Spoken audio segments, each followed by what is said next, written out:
Hello. Hi there. I see you over there. Hey. Welcome to Weird World Weekly, a production of Galactic Netcasts. I'm Dave Nelson, and that's Matt Stein. Hello, Matt. And I'm in your bushes. You're a creeper? Well, I figured that's kind of where you were going. Where you're like, hey, I see you over there. Like, and I just pictured you peering through some bushes and maybe watching a family eat dinner. I have a very... That might be a subject that we could talk about on the show. You know, like famous peeping Toms, right? Like, yeah. Absolutely. Peeping Toms and they've made a lot of movies about it too. So yeah, we'll have to look into some famous cases and maybe talk about that on a further episode. I was also thinking today that one of the subjects that we have not covered yet is voodoo. You know? Oh yeah. There's a lot of weird stuff in voodoo, like the fact that certain spells or whatever makes people into zombies. Yes. Not like the undead eat brains kind of zombie, but you know, like doing your bidding kind of zombies. Yeah, in the broader sense, zombie, mindless, maybe, if you will. Yeah, exactly. Hey, welcome everybody to the podcast where we talk about the paranormal, the mythological, the conspiratorial, the unexplained, or anything that fits the weird, odd, strange, unusual, or unexplained. I said unexplained. Sorry. All the stuff I just said, that's what we talk about here on this podcast. It's Weird World Weekly, people. Hello. Before we start, want to remind you guys, please, if you like what you hear here, go over there to patreon.com/Galactic Netcasts. That's Patreon, patreon.com/Galactic Netcasts. And what do you do over there, Matt? You give money. You put in your credit card money. You put in your credit card number, and money disappears. But before you go any further, Matt, let's clarify that we're not asking for like $30 a month. No, not at all. We're asking for as little as $1 a month. Yes. You can pledge more though. So if you start pledging more, you can get cool rewards. Like at $3, you'll get a newsletter once a month with extra stories related to all of our podcasts. At $5, you get an extra episode of each of our podcasts. So if you like listening to Dave and I talk, and you're like, I really wish I could listen to them more, one more time a month, you just give us $5 a month, and that wish will become a reality. Hey, hang on a second. What we're going to do after we record this episode is record the bonus episode. So, and we'll be releasing that next week. So if you're listening now to this episode and you're not a Patreon yet and you want that bonus episode, go over to patreon.com/Galactic Netcasts. Give that $5 a month and you'll get that extra episode next week. Boom. Yeah, right there. Blammo. So yeah, and we're not looking to make like huge amounts of money off Patreon. We're not looking to get rich. We're looking to pay for things like web hosting, audio hosting, maybe some advertising sometime in the future. You know, little things like, as they say, keep the lights on. Hey, Matt, we got to keep the lights on. Should I go turn my lights off and be like, oh, Patreon didn't come through. I can't pay my electric bill. Hack out a whole thing, yeah. The Galactic Netcast Theater. That's what we'll do. But then you won't be able to see it because my electric will be off. Therefore, my computer will shut down. Yep, and you won't be on the podcast. See, that's what happens when you don't give to our Patreon account, patreon.com/Galactic Netcasts. And we thank you for your support in that regard. Also, your support on social network would be great as well. You can follow us on Twitter, join our Facebook group, or subscribe to our YouTube channel. We've also got a Instagram account that we never really do anything with, so never mind. Instagram's tough. Yeah, for podcasts because it requires pictures. We've talked about this, and yeah, it sucks. Instagram, get your crap together. Yeah, start doing audio. There you go. Don't just totally blow out your model, your whole purpose to begin with, which is a visual thing. Start doing audio. That'd be great. You could do a video. We could do video clips. Yeah, of our unattractive faces. Yeah, exactly. But anyways, go to our website, gncasts.com, gncasts.com. At the very top, you'll see all the little icons, the little logos for all the social networks. Click on those, and that will take you to our various accounts. All right, so on this episode, we're going to talk about something called the Ourang Medan. We looked before the show, went onto YouTube, and I looked up the words because they're hard to pronounce. We're not sure how to pronounce them, and I think I got it wrong. Do you remember how to pronounce the second one? I thought it was Maiden. Maiden? Ourang Medan. Or Medan? Maiden? Medan? Yeah. Medan. Ourang Medan Death Ship. See, it's the Ourang Medan Death Ship. So, what exactly is it, Matt? It's a death ship. Yeah, it kind of says in the name, right? Death, it's on a ship. Done. That's it. Thanks for joining us for this episode of Weird World Weekly. Yeah. See you later. Yeah. Subscribe to us on iTunes. Okay. There's more to it than that. So here is the story, all about how the ship got flipped upside down. In June 1947, a forbidding S.O.S signal drifted across the airwaves. All officers, including captain, are dead, lying in chart room and bridge, read the message. Possibly whole crew dead. This was followed by some indecipherable Morse code chatter, probably more S.O.S signals, and then one final grisly message, I die. And then silence, Matt. Nothing. That was it. End of message. Was this an Asian boat? No, it wasn't. It was from Dutchland. Whatever. I figured the I die kind of came across as Asian, broken English. No. Well, I'm just kidding. People from whatever country Dutch. What's Dutch again? Denmark? No, it's not Denmark. We've done this before. Yes. Well, okay. Little inside baseball. We actually recorded this episode before, and we lost it. So and we've had this exact same conversation about what. Yes. Denmark, Dutch, the Netherlands. Netherlands. Yes. Netherlands. So English is not their native language, right? So I'm sure that the Asians aren't the only ones with broken English, right?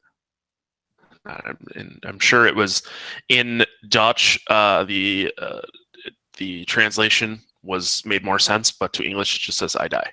But you know what? I think maritime law, just like the law of the air, is they speak in English. Like there's no Morse code is not English only.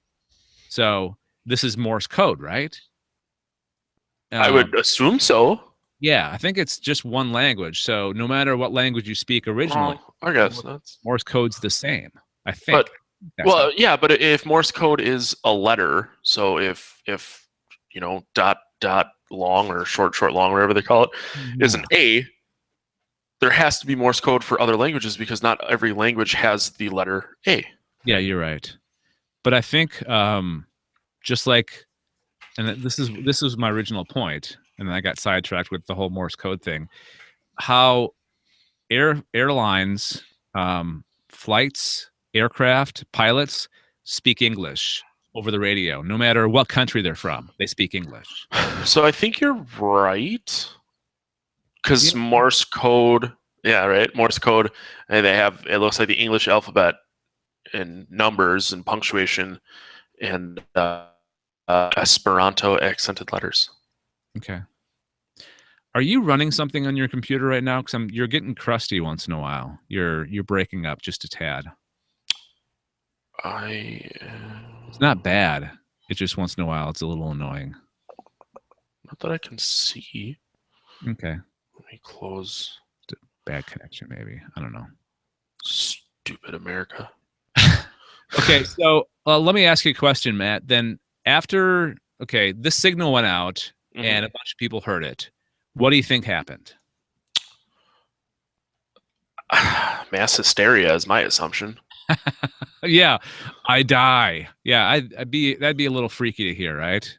You'd be panicking on the other end. There would have to be, because honestly, if I got a random message from someone I didn't know and it just said I die, I might freak out a little bit. Okay, so this is basically an SOS, so that means um, ships in distress, right? So there were at least 2 ships that heard it, and the first one to respond was an American merchant ship, the Silver Star. That was the nearest, and they raced to the aid of this stricken vessel. So the crew was nowhere to be seen above decks. So of course they had to investigate. Let's have a boarding party and see what's going on over there. So the American ship hailed the Dutch vessel with whistles, calls, and hand signals, but there was no response. A boarding party was assembled, and what they discovered was such an alarming sight that it has made the Ourang Medan one of the strangest and disquieting nautical mysteries of all time. Of all time. Okay, you ready for this? Before I move on, are you prepared for what's to come? No, because I kind of have to poop. Should have gone before we started the podcast. This might send me into a bad time. This podcast is not pulling over for you. That's fine. We'll deal with it. Okay. Just let me know. All of a sudden. Okay, so every member of the ship was dead. They were laid out dead. The crew's corpses lay scattered on the decks. More than this, their eyes were still open, faces upturned, some with outstretched arms and expressions of sheer terror upon their features, upon their face. A trip to the communications room, where that original signal came from, revealed the author of the SOS message, also dead, his hand still on the Morse code sending key, his eyes wide open and teeth bared. So he was like in the middle of like freaking out, sending this message, and he died right there. And there was no sign of wounds or injuries on any of the bodies. Pretty freaky. I don't know how I feel about this.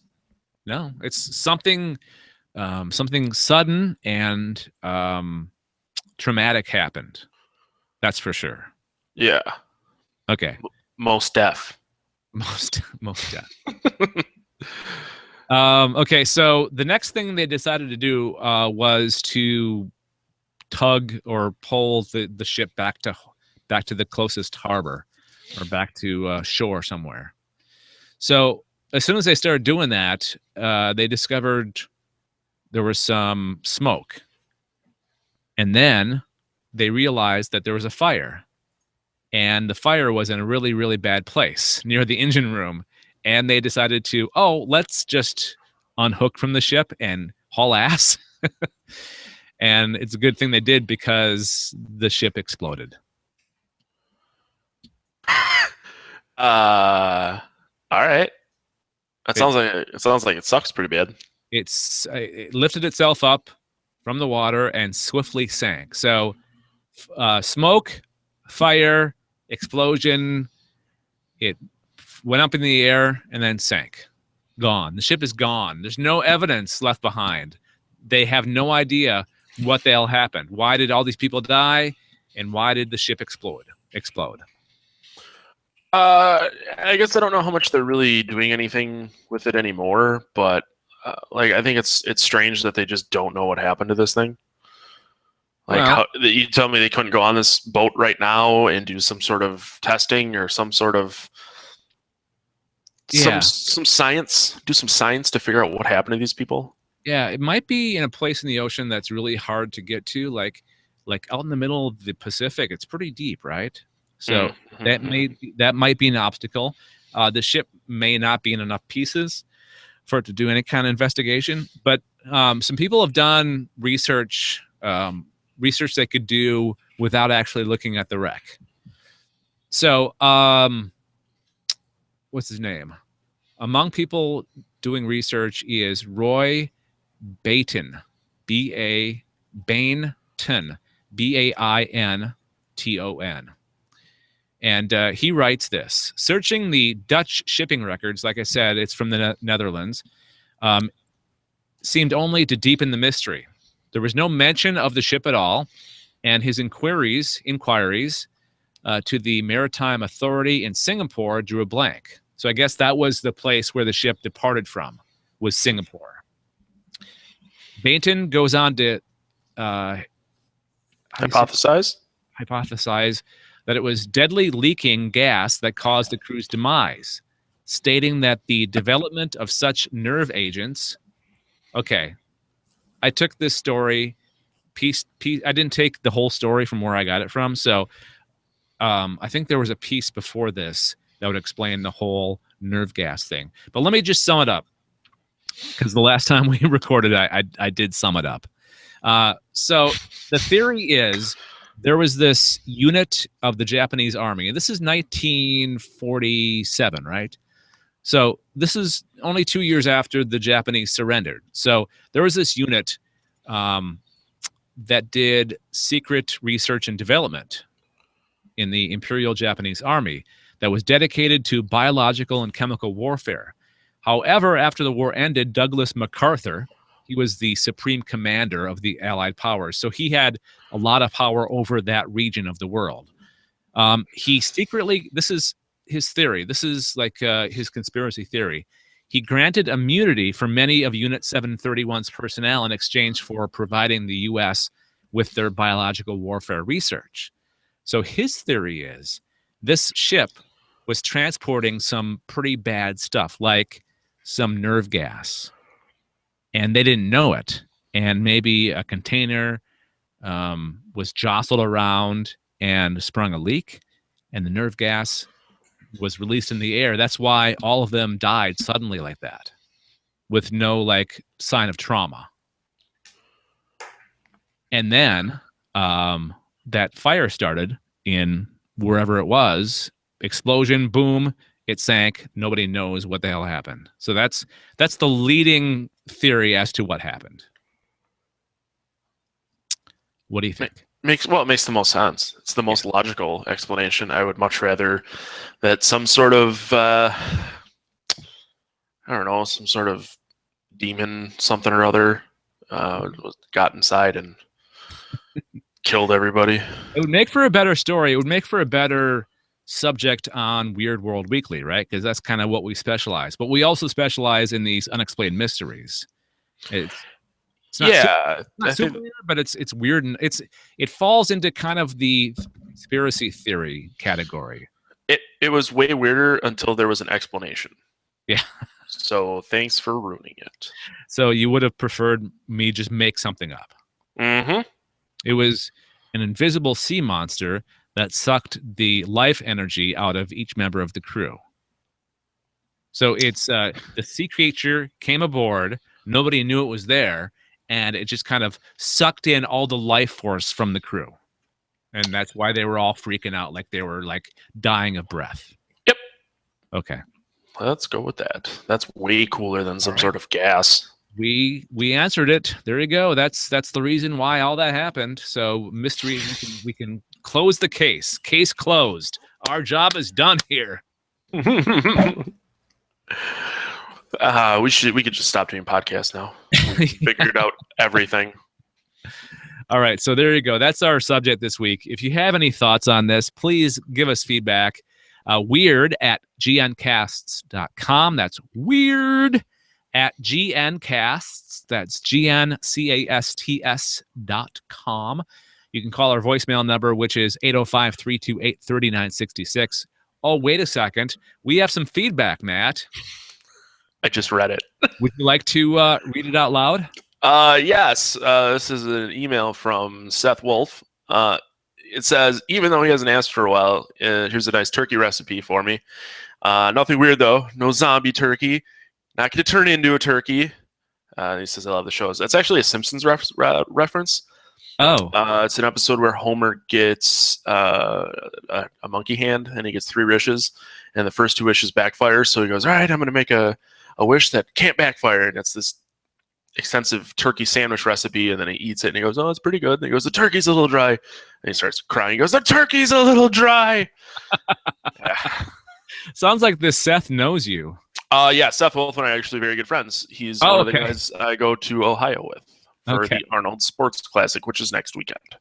I I didn't include the recipe, but it's in the email that he sent us. So I saved it. I'm pretty excited. It's like turkey sliders or something. I'm pretty pumped. Yeah, if you have turkey recipes, or you were looking for turkey chili, wasn't it? Or it was turkey anything. I think I was making turkey meatballs when this first started. Okay. Yeah, this is a throwback. Right? I really like turkey chicken. It's healthy for you. It is. Salsa chicken I've been making a lot. You just put a jar of salsa over a bunch of chicken in a slow cooker, and then the chicken shreds, and then you can make burritos and naked burrito bowls all week if you're into Qdoba. Yeah. We should totally do a food podcast on Galactic Netcast. I've talked about it on the podcast at Terra multiple times. I've mentioned it here. I would do a cooking podcast. Daryl actually sent me a recipe and I made it. His toad in a hole. You should do either weird foods or weird titled foods or theme foods, like geek themed or like whatever you're into. Food, all foods. Yeah. Taco Bell. Yeah, I definitely would. I know that Carrie over at Trivia Geeks / Wolf King is doing a food one, and I know her and I talked about doing an episode or two. That'd be fun. All right. Good luck with that. Thanks. All right. So, like I said, feedback weird@gncasts.com, 805-328-3966. Let me start the music and we'll get out of here. Do you want to run down the subscription options, my friend? Yeah, you can subscribe to this podcast via iTunes, and if you like what you hear, please give us a 5-star rating and write a review. We're also on Stitcher Smart Radio, and you can leave a comment on that episode there as well. All subscription options and links can be found under the subscribe tab at gncasts.com. All right, good job. Thank you very much. And this has been Weird World Weekly, a production of Galactic Netcast. Don't forget, we got that Patreon bonus episode, patreon.com/Galactic Netcast. Get on that, and you'll hear that next week. Thanks for joining us. And until next time, Matt, what do you want to do? Keep it wicked weird.